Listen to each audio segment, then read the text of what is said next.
Good evening and welcome to Poland Daily. I'm Nicholas Richardson and this is the news. Today, the Polish Minister of Foreign Affairs, Jacek Czaputowicz, presented his review of Poland's foreign policy since 2015 to the lower chamber of the Polish Parliament. The priorities for foreign policy remain a strategic partnership with the United States and NATO in the field of security, strengthening Poland's position in the European Union and in the Central and Eastern Europe region, and ensuring energy supply security.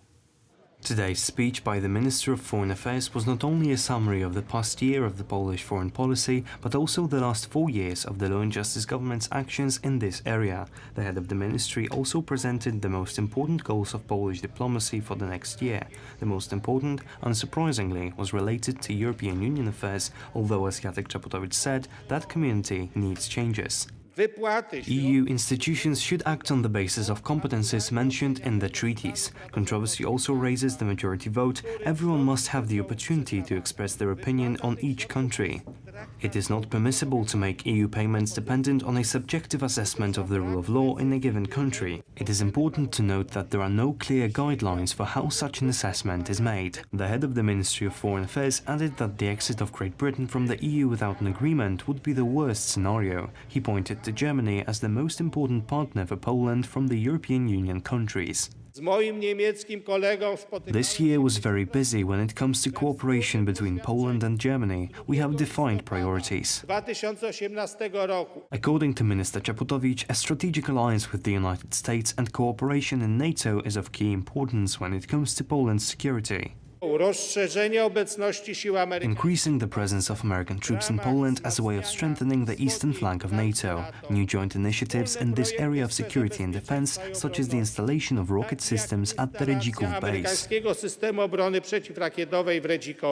Czaputowicz also commented on the tense relationship with Israel. Regarding relations with Israel, we believe that the signing of a joint declaration by the Prime Ministers of Poland and Israel in June 2018 closes last year's dispute over the amendment to the Act on the Institute of National Remembrance. In this context, we note with sadness and consternation that some Israeli politicians still make unjust accusations against Poland and Poles. Unfortunately, this is also the result of many years of neglect in the field of historical politics and the lack of adequate responses to the world's vilification of the image of our country, which has led to the strengthening of false stereotypes. The Visegrad Group and the Eastern policy, including Russia and cooperation with Ukraine and Belarus, are other priorities and challenges of Polish foreign policy. Russia's actions are unacceptable. We have to build strong relations with Ukraine, also historical relations. We also demand a return of the Tu-154M plane wreckage. After the Minister of Foreign Affairs exposé, a statement was made by President Andrzej Duda. We can say that in the major aspects of the foreign policy, the minister named 3 alliances Poland is a part of, namely NATO, the European Union and the United Nations. A few newspapers questioned the idea of a permanent base of American troops in Poland, referred to by some as Fort Trump. Both the Polish President and Minister of National Defense expressed their opinion that Poles needs the base to be built. The plenary chambers were empty during Foreign Minister Czaputowicz's exposé, which says a lot about the quality of Polish parliamentarism. The Polish Episcopate has published a report about paedophilia in the Polish Catholic Church. According to the information presented today by the Deputy Chairman of the Episcopate, Archbishop Marek Jędrzejewski, the Church authorities have received 382 submissions about the sexual exploitation of minors since 1990. 198 cases involved children under the age of 15, and more than half of all cases involved boys. 1/4 of the cases investigated resulted in the expulsion of the perpetrators from the clergy. Members of Gazeta Polska clubs from all over the world are on their way to Hungary. The trip, organised by Gazeta Polska branches throughout Poland and abroad, is timed to coincide with the celebrations of the Hungarian national holiday on March the 15th. The train carrying Gazeta Polska club members left Warsaw Central Station at 4 p.m. This is the 7th time that the Gazeta Polska club has organized an all-Poland trip to Hungary. We are building a movement which is supposed to renovate Europe. We want to get back to the values of Christianity on which our countries were built. Participants of the trip will arrive at their destination on Friday morning. On this day, Poles will take part in official celebrations of the Hungarian national holiday and place wreaths at General Józef Bem's memorial. They will also pay tribute to cutting victims in Budapest. The editor-in-chief of Gazeta Polska Weekly and the organizer of the trip, Tomasz Sakiewicz, says the Hungarian national holiday is also a holiday of Poles. This wasn't the fight for freedom of Hungary, but also for Poland's freedom. This tradition has survived. We are renewing it today in a different form because Polish-Hungarian cooperation concerns a new European project, the cooperation of people who love their homeland, want to unite and remember about their identity. This is the second time that Polish Prime Minister Mateusz Morawiecki has become a patron of this event. Morawiecki will meet the participants of the trip tomorrow in the Hungarian capital. We always fought for freedom with Poles. In the 19th century, Poles were fighting on our side. Now they are coming here to celebrate together with us our national holiday. This holiday is the holiday of Poles as well. It is an honor for us that Polish Prime Minister will come and give a speech. Polish-Hungarian friendship has endured forever. We've been defending our freedom and Christianity for centuries. We see many Polish flags during Hungarian national holidays, and we see that our friendship sees the future. We are happy that we have such good friends in Hungary. The future is better for Poland and for Hungary. The uprising, which was part of the revolutions of 1848, began on March 15, 1848. The Hungarian Revolution was supported by Poland. General Józef Bem was the leader of the main forces of the uprising. Boeing of the United States, the producer of the 737 MAX 8 aeroplane, has announced a suspension of all flights of the aircraft. Two 737 MAX 8s have crashed within a few months of each other, most recently near Addis Ababa on Sunday, causing the deaths of 346 people in total. The aircraft will remain grounded until the causes of the accidents are known.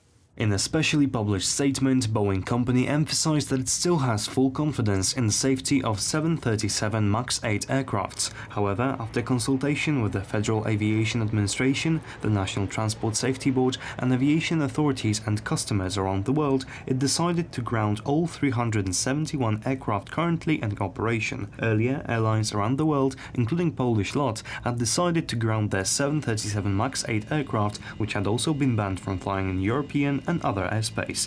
The US authorities had delayed following suit, but President Donald Trump finally announced the grounding last night. In the US, these airplanes are used by American Airlines, United Airlines and Southwest Airlines in their fleets. Last Sunday, March 10th, a Boeing 737 MAX 8 from Ethiopian Airways crashed a few minutes after takeoff. 157 people were killed in the crash. It was the second catastrophe of this aircraft model, which ended commercial operation less than 2 years ago. At the end of October 2018, another 737 MAX 8 crashed in Indonesia minutes after takeoff.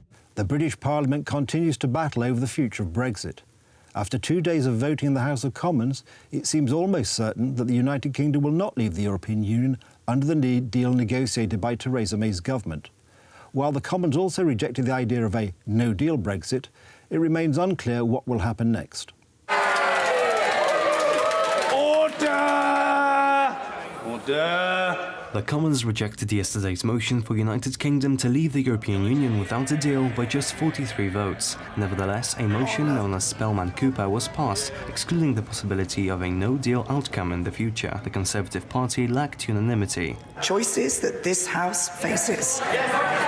The legal default in UK and EU law remains that the UK will leave the EU without a deal unless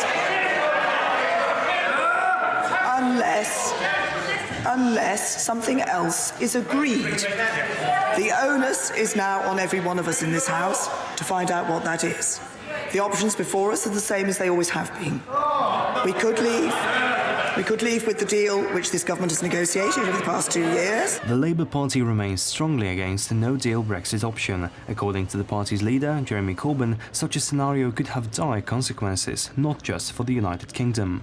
The Prime Minister said the choice was between her deal and no deal. In the last 24 hours, Parliament has decisively rejected both her deal and no deal. While an extension of Article 50 is now inevitable, the responsibility of that extension lies solely and squarely at the Prime Minister's door. A motion on an extension to the current deadline for the United Kingdom to exit the European Union, March 29th, will be voted on this evening. Brexit now! Brexit now! That's it from the news. Thank you for watching. Stay tuned for the weather and Poland Daily Business and more besides. But from me, it's have a good night and a better tomorrow.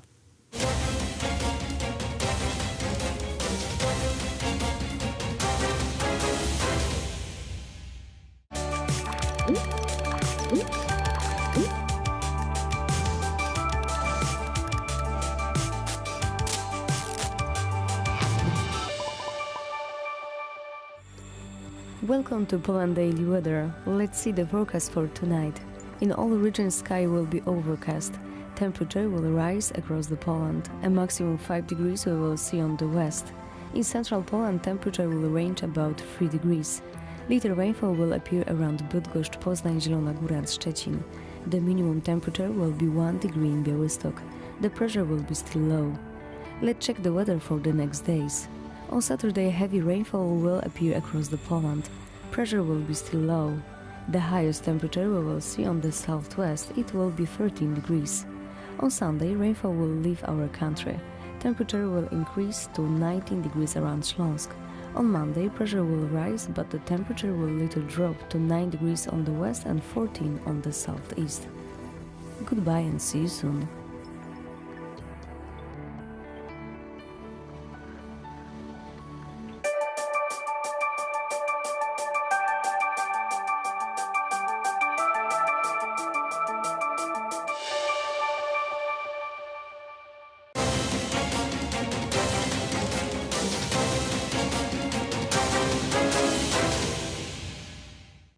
Poland Daily Business Edition. Tonight our guest is Olaf Wojak of Adam Smith Center. Sir, welcome to the show. Good evening.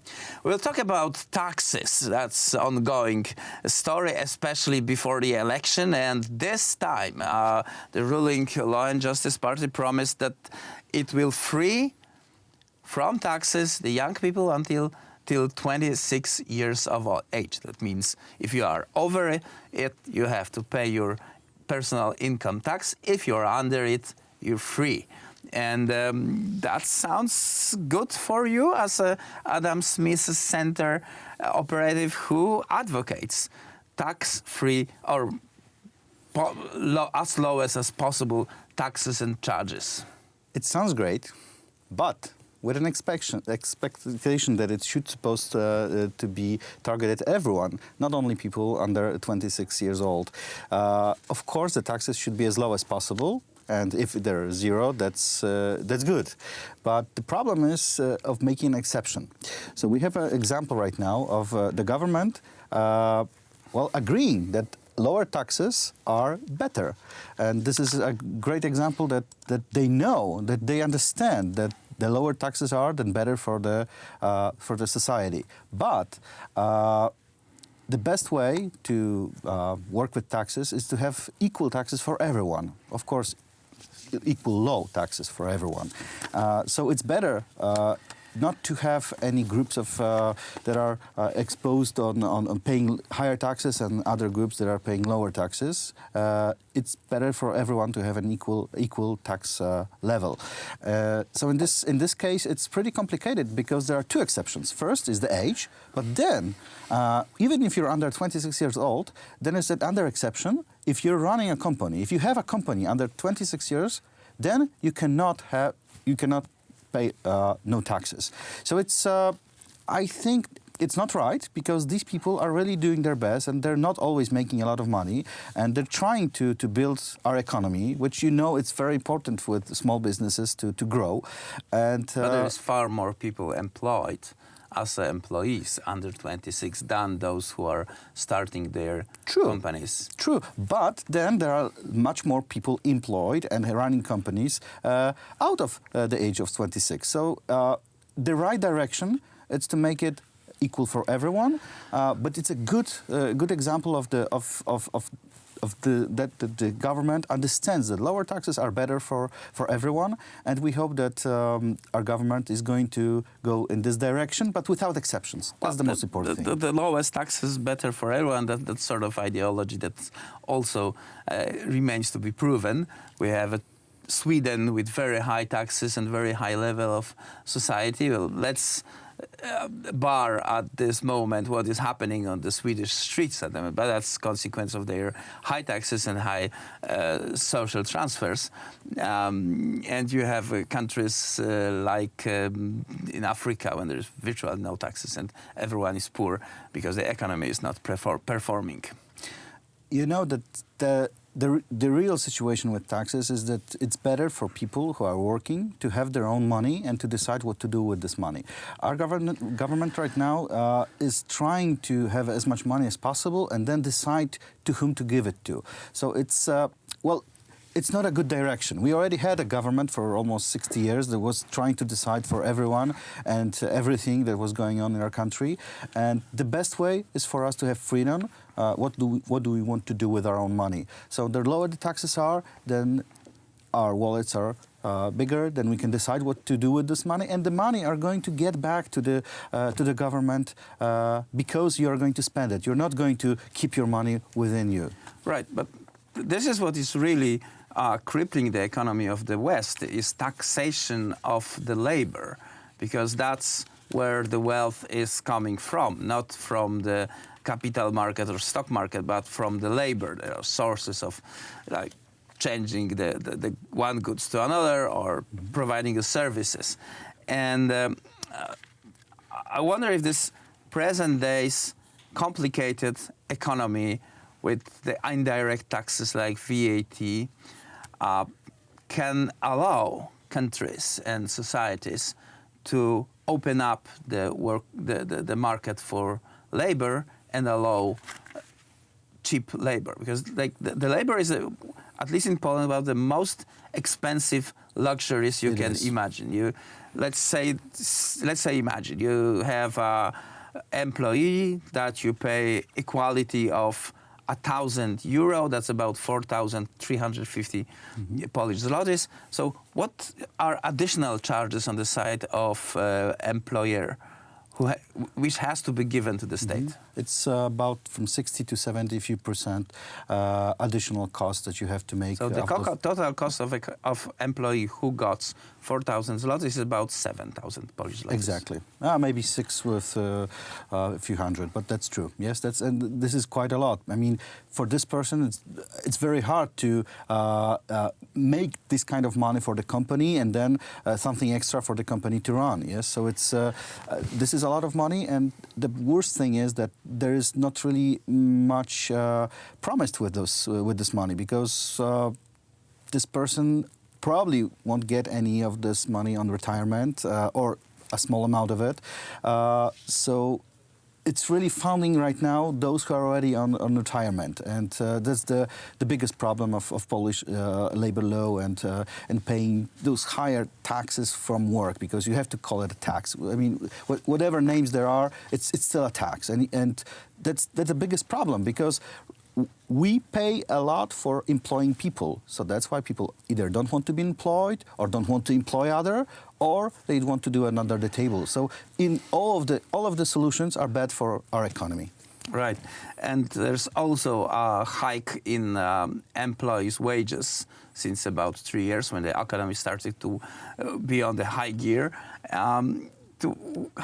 If you compare the present-day situation with 2015, how higher are the employees' demands? The demands are pretty much higher, but the requirements of the present time it's about from 30 to 50% more than it was a few years ago. But people are really asking for much more, and if you don't have anything to give them for their demands, then they are going to change their work. And if you're a the company, situation you have right your now is sales, really good for the employees. You have your margin, and you really cannot cut your margin that much. That's true. That's true. This is why the taxes should be as low as possible for the companies to have more money to have the possibility of paying the employees better. It's not a problem that someone gets the money. The problem is that on the sides there are lots of taxes and all of those things that you have to pay for, and this is the biggest problem, that sometimes you cannot afford to do some things. But it's not about the economy, it's not about the situation of our employees that are good. It's about the whole thing, that's the whole economy that's working, and all of the payments that you have to make. So one final question, according to your expertise, are the people who are running our economy aware of this situation? Not quite of. Most of them never run a company. They don't understand how it really works as total. They have a knowledge on some particular level, but well, this is what we're all hoping for, that they should understand how it works. But as an expert who is also expertising some divisions of our government, I know that they don't see the whole picture. And sometimes they even know that they made a mistake, but it's very hard for them to get back to it. There is a progress, ladies and gentlemen. We have to say that about 5 years ago, our government was chaired by a person who graduated from history department, and president of the country was also a history of department from the two different cities. Okay, now the prime minister is also a history major, but he graduated from MBA and ran a bank for a while, and the president of the country is a PhD in law, so maybe the quality of their decisions will be better. Would you agree with that? I hope so. Olaf Wojak, Adam Smith Center, and that was it for tonight's Poland Daily Business.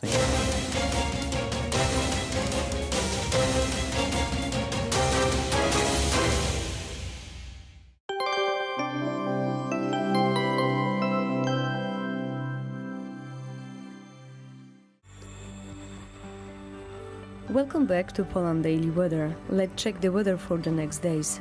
On Saturday, heavy rainfall will appear across the Poland. Pressure will be still low. The highest temperature we will see on the southwest, it will be 13 degrees. On Sunday, rainfall will leave our country. Temperature will increase to 19 degrees around Śląsk. On Monday, pressure will rise, but the temperature will little drop to 9 degrees on the west and 14 on the southeast. Let's take a look for tomorrow's forecast for our continent. In the Balkans, temperature will range about 15 degrees. On the South Europe, temperature will rise to 23 on the Iberian Peninsula. In British Islands, rainfall is expected, but sunlight will appear as well. Snowfall will be expected on the northeastern Europe, and there temperature will range from 0 to 3 degrees in Moscow. Thank you for watching and goodbye.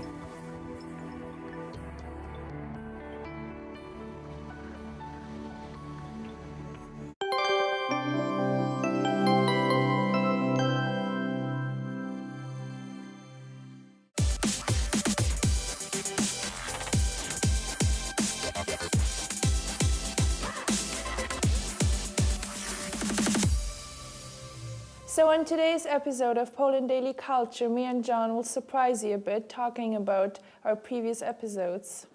So Paula, maybe we will start off by me asking you, tell us about your favourite episode. I think my favorite place was the National Opera, but when I think of the museums, I think my favorite was the PRL Museum. How about you? I'm surprised you say the National Opera, because I can remember you telling me about when you were walking down the stairs and you said you felt like Mrs. Doubtfire walking down the stairs. That was a situational joke, I think. I didn't really mean it. Yeah, that bit got cut out. So the bit where Paula thought she looked like Mrs. Doubtfire, we didn't leave in. I didn't think you looked like Mrs. Doubtfire, but okay. That's how I felt. Young Mrs. Doubtfire. A young Mrs. Doubtfire. Let's Maybe have a it bit right. prettier. Yes, I'll let you have that. You didn't look like Robin Williams. Yeah, whoa, what was my favourite episode? Well, part of me wants to say like the first ones that we did on Chopin. I forgot about those already. Yeah, it seems like a long time ago now, but the stepping into the unknown of not really knowing how we're going to do things exactly, and the museum was super beautiful as well. It's great, yeah. I'd highly recommend I think it's my first recommendation when it comes to places in Warsaw. Yeah? All right, yeah. I don't know, would that be my first? I think Funny experience for me was last week at the Neon Museum. Couldn't get over how many young tourists were in the Neon Museum. Did you have any conclusions as to why there were so many young tourists in the museum? Maybe they have good marketing and social media, or I think generally that is right. But the owner kind of told me off camera that generally it's because it's just an Instagram favourite. They all arrive there so they can get a sort of picture with a retro artifacts in the background. Makes sense. And when I watched your YouTube video, I saw that the light was pretty cool too, because it was like pink, green, blue, so it looked pretty awesome. I wish I had an Instagram account. No, that was on YouTube. Anyway, I found that quite odd, just the fact that you specifically get people in that museum because they would like to take some photos of it, but works very well for them. Most difficult thing about Poland daily culture so far? The vodka tasting. The vodka tasting? You weren't there, but we went to a vodka museum, and at the end of it, at the end of our tour, there was a vodka tasting. So you had 3 kinds of vodka to taste from, which was pretty interesting, but also for someone who is not so used to vodka, even though I'm Polish, it was a bit difficult. Yeah. Did you have to do some presenting after the tasting? No, that was the end. Ah, okay. So it was like a cherry on top. And how about you? Maybe within like the National Opera itself, because of feeling like being squeezed for time quite difficult, in quite a difficult way. Yes, they were quite sticklers for putting us under pressure. But it was so beautiful. It was. I mean, I'm not sort of saying anything bad about National Opera, but just under the time pressure, it was pretty full on, basically. I'm trying to think now, what are the other? If I'm missing something. The National Library also was nice. National Library was nice, yeah. Sort of did everything in a kind of whispering form. I remember that was quite an odd way of doing it. There were 2 locations, and the palace was super beautiful inside. Something just amazing. Yeah, I'm trying to. Yes, that's right. Because I was asking questions to an author who'd written this kind of biography of a kind of Polish adventurer. Very tricky, although my Polish isn't terrible, very tricky to follow fully what somebody's saying, talking about biographically about somebody from the 18th century. Yeah. You know what was cool? The Mazowsze ensemble. Yes, that was great actually. So entertaining and beautiful. Was fantastic. Yes, really lovely people there as well. Very generous. Yeah. Generous with their time, generous with giving. We've still got in the office all the calendars and the books and everything that they gave us. Oh yeah, true. And I even got a CD from them. I did as well. I haven't put it on in the car yet. Must do that. It was super nice. And remember our tour on Krakowskie Przedmieście was also connected to Chopin. So it was one of our first attempts. Yeah. I have this picture of you, Paula, in the pouring rain in a fur coat. Turning on the singing bench. Sitting on pressing the button on the benches. Oh, am I? It's not. What is this? All right, we'll do it again. Always difficult with the first episode, isn't it? Yeah. That was a challenge. Yeah, filming in the rain. There's a reason why when you watch TV programs, they so rarely set outside in the pouring rain. True. Yeah. So, but we bring you real life from Poland daily. And the Communist Museum, that was fun. It was. It was. You know, it's funny. It reminded me. Recently, I was in the Museum of Silesian History, which we must get to as Poland Daily Culture, and they have a kind of similar setup with their kind of communist flats, so you can go and step into. I think it's super interesting to arrange a museum like this, not only to have things in glass shelves, but also like to arrange an apartment like that. It makes it so much more interesting. It does, definitely. I think that's really the kind of future of museums is things which you can in a sense, they are interactive because you're stepping into it. And it definitely works the best because you feel like you're part of it. And it's not just that you absorb the information by reading it, but you absorb it by almost experiencing it. Also at the Vodka Museum, many things were interactive, so we could even touch the potatoes or the rye that the vodka is made out of, and there's sounds and the machines are shown there, so that's pretty cool too. I even went back again this weekend. Wow, okay. Yeah. And did you do it differently when the camera wasn't following you? It was pretty similar, okay. Ending with a tasting as well. But you're a bit stronger this time, yeah. I was more experienced.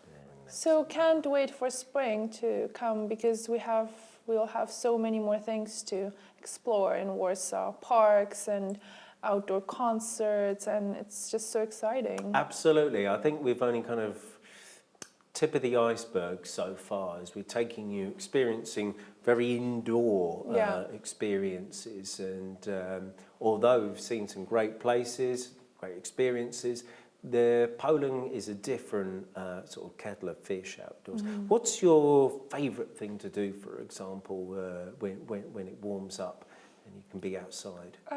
Every Sunday there's a Chopin concert in the Jegliński Park, which is super beautiful. It's outdoor. The entrance is free. I also recommend it to every person who is visiting Warsaw. And you can lie down on a blanket. There's a lot of people, a lot of young people. You can even sleep on the grass, and it's just super amazing. So that's one of my favorite activities. Also, the Vistula River has so much to offer. There's so many bars, and so many people gather there during the warmer days. Yeah, the boulevard definitely is developed huge amounts since I can sort of recall. About 10 years ago, there was the boulevard was just a kind of long lump of concrete that ran next to the river. I remember walking along it many years ago, and there was. I was literally just thinking, I'm really thirsty. I just need some water. There wasn't even a place to buy a drink of any description. And I was thinking I could even do with some food as well, even just like some snack, not even a shop. So to think about that then and then today, where there's just endless different bars, restaurants, clubs, and it's almost kind of overwhelming, the amount of choice that you have there today. I was also thinking it'd be great if we could make it to some of these food events as well. Nuts in the Market, one of them is called. Yes, indeed. Could be it's more of a seasonal affair. It's there, I think, from May until September, and it gives you like this Berlin hip vibe.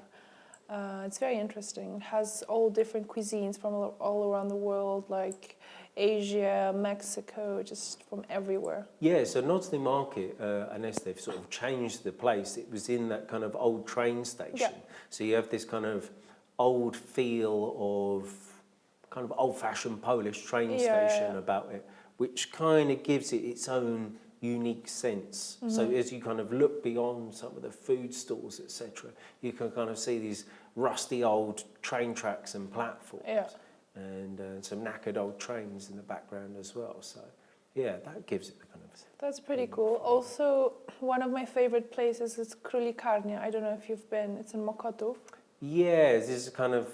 It's not a palace, is it? But it's a palace, but there's a museum in there now. And outside, there's a beautiful park with monuments and trees, and also you can have a picnic there. So it would be cool to visit, I think, with Poland Daily Culture as well. Making plans on Poland Daily Culture about Poland Daily Culture. Yes, exactly. All right then, Paula, I think that's all we've got time for on today's episode of Poland Daily Culture. So I think that all it leaves is to say goodbye, and we'll catch you next time. See you soon.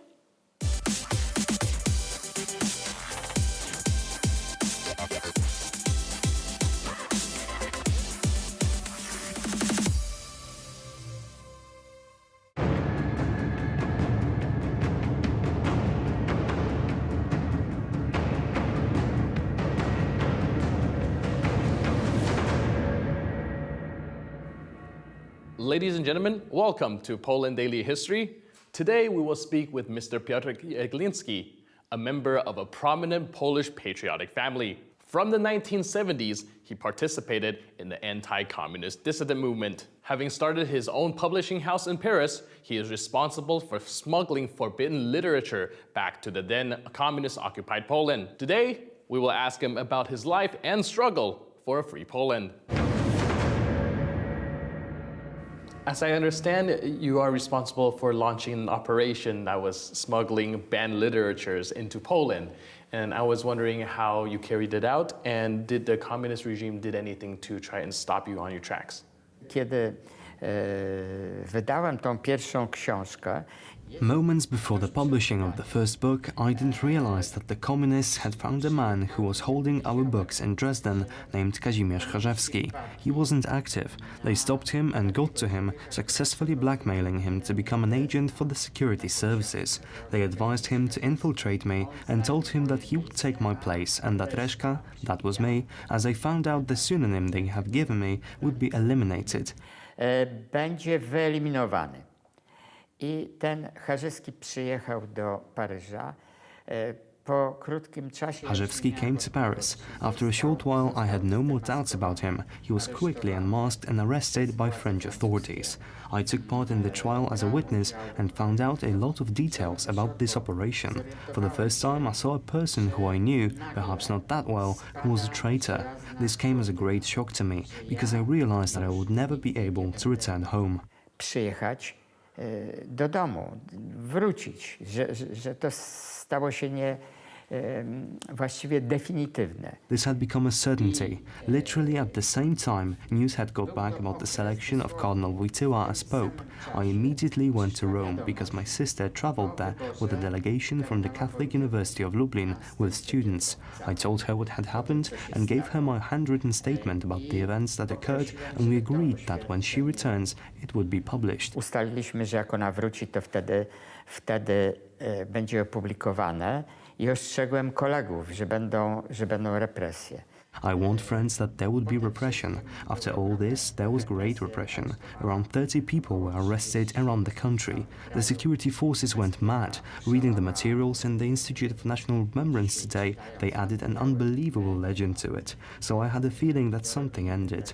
During this time, they tried to poison me, sending bottles of vodka. They told Charzewski to send a case of vodka. I didn't drink at all, being in a monastery, so the bottles were offered to some French deputy. We later received unpleasant information that some had complained of stomach pains or problems with their sight. Że kogoś bolał żołądek, czy miał problemy ze wzrokiem. Prawdopodobnie to rozcieńczyli alkoholem metylowym. Apparently they diluted it with methyl alcohol. Bukowiński's book came out at the same time. I traveled to Rome and met for the first time with my former professor after being elected Pope and handed him the book. This book by Father Władysław Bukowiński played an important role because when I met the rector of the Catholic University of Lublin, Father Krąpiec, said, "You know, the Pope has it on his desk and tells all his bishops you must be apostles like Father Bukowiński, don't be afraid." Mówi, macie być takimi apostołami jak ksiądz Bukowiński. Nie bójcie się.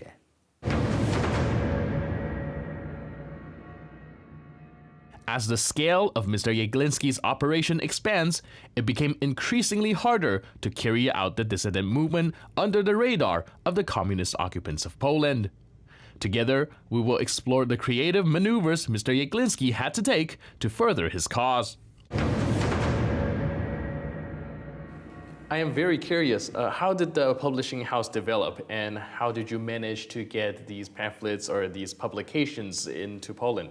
Zaraz właśnie, kiedy ta żelazna kurtyna opadła, doszedłem do wniosku, że After the Iron Curtain had fallen, I reached the conclusion that sending single books was very difficult, so I got the idea to miniaturize these books and began publishing each edition in miniature form. These books were packed in cans. A French entrepreneur gave us a machine to seal them, and in this way we were able to send the books with charitable convoys. These convoys began around the end of the 70s, and I took part in these charitable works. I published these books in a couple of places, a little in France, a little in England, and afterwards I published most of the books in Rome. A certain clergyman gave me some advice. He gave me the address of a publishing company and said, "They will promote you, they won't pressure you for money," because this all rested on the reality that we were living from day to day. I started printing there. The books were handed out to Polish pilgrims visiting the Vatican.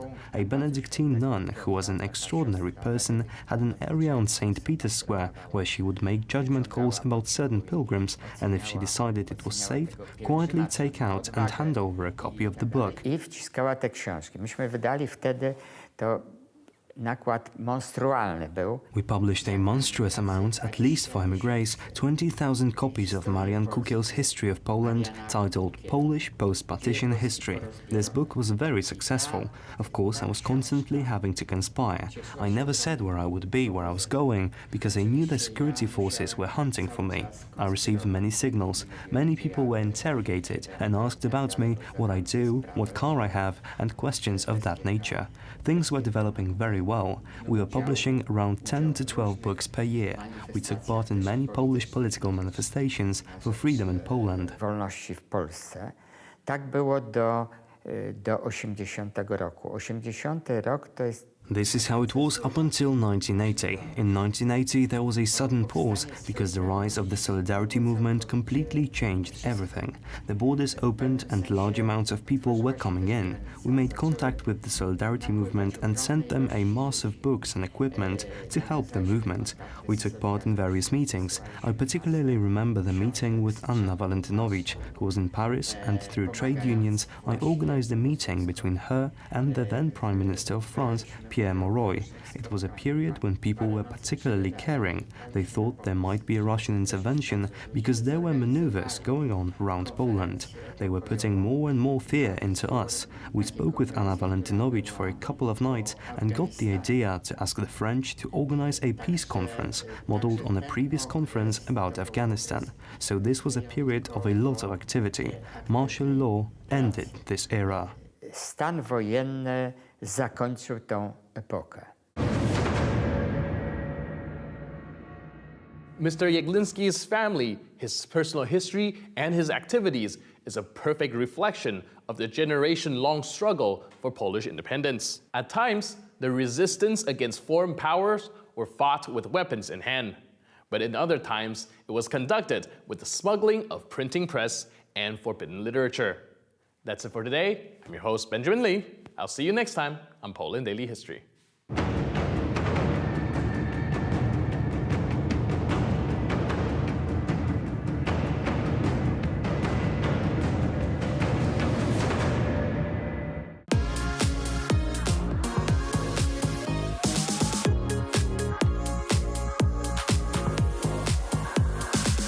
Hello and welcome to Poland Daily. We're really glad that you've joined us because without you, there'd be no point in doing this. In this next series of episodes, we're going to be looking around the Warsaw New Town. It's still very old, don't worry. We'll start off at the Hotel Le Regina.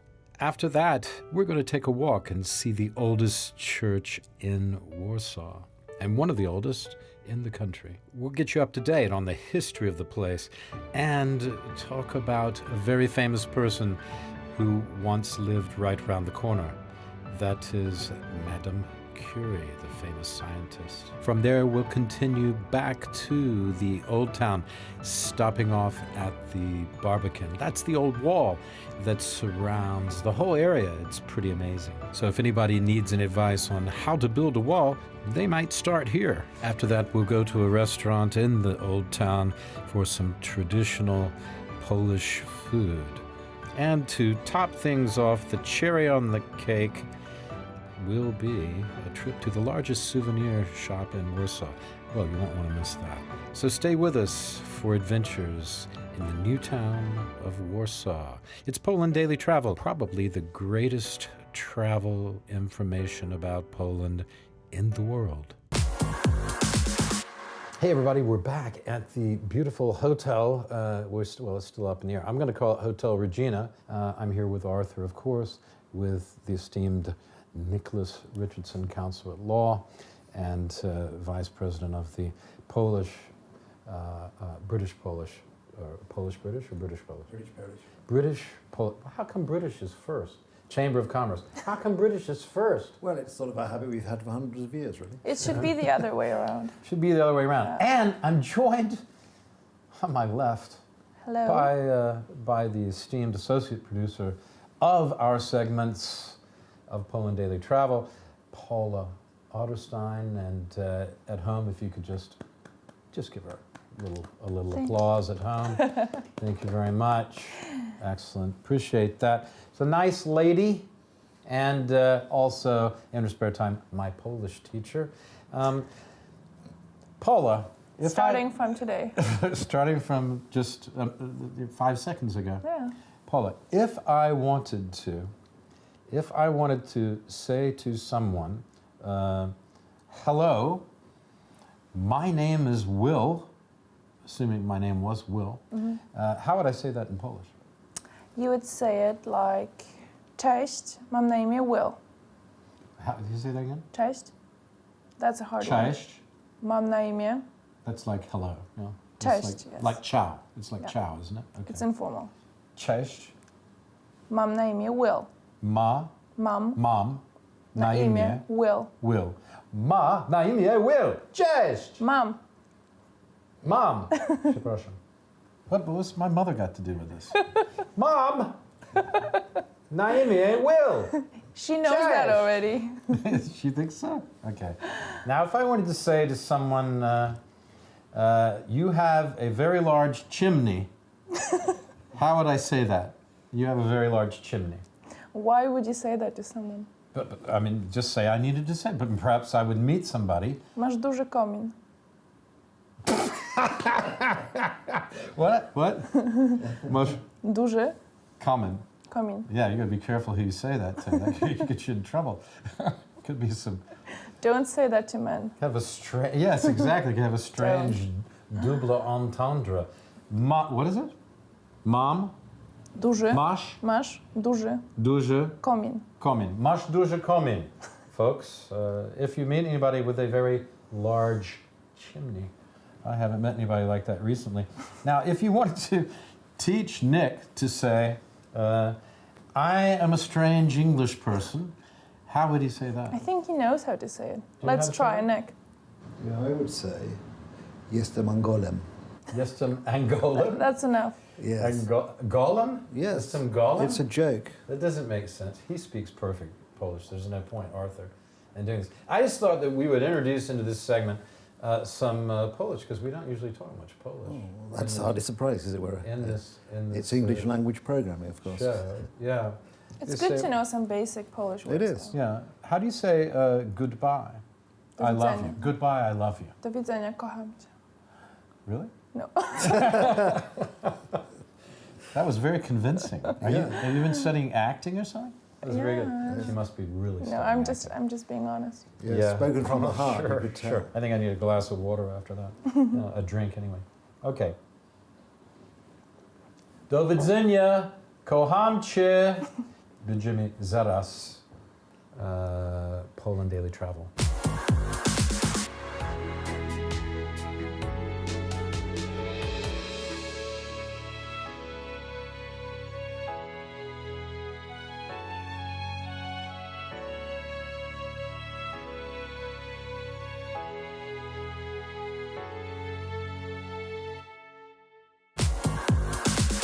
What are we going to see? What is there to see in the new town on a beautiful day? Well, first of all, the main market square, which is much bigger than the old town's market square. And in close neighborhood, we'll take a look at the beautiful sculpture of Maria Skłodowska-Curie, who was born in one of the new town's houses, which we'll take a look as well. There is a museum of Madame Curie at the moment. Maybe they'll let us in the museum? Or? Yes, of course. Right in here behind the corner, we'll take a look. We'll show you how and where exactly Maria Skłodowska, widely known as Madame Curie, was born. We'll see her sculpture. Madame Curie. Madame Curie. We've talked about her before in previous programs a little bit, but what is she famous for again? For those who may not have seen the programs? She discovered two elements, radium and the second one, polonium, like the name of our country. She discovered features of radium alpha, beta, gamma radiation. That's how she helped a lot of soldiers, French soldiers, during and after World War I to survive. But it also became a reason why she died, because of cancer and the effects of radiation. We didn't know about the effects of radiation over then, so she was one of the first victims. Or guinea pig. She was the first female Nobel Prize winner, the only female Nobel Prize winner of 2 Nobel Prizes in 2 different branches of science, physics and chemistry. And when you take a look at the photos from the times before World War I, then you see on one conference 40, 50 men and 1 lady, and she's the one. Okay. That's my kind of woman. Okay, so we're going to be seeing something about Madame Curie later today. We're going to go over there and see if we can't get into the museum and find out more about this exciting scientist and personage, human being. Poland Daily Travel. Stay with us. Stay with the esteemed Paula Otterstein, the incomparable Nicholas Richardson, and, as usual, Artur Górniewski, our guide through life, our guide through Warsaw. I mean, through everything. Yeah, exactly. I mean, he's the Dalai Lama of this show. Stay with us.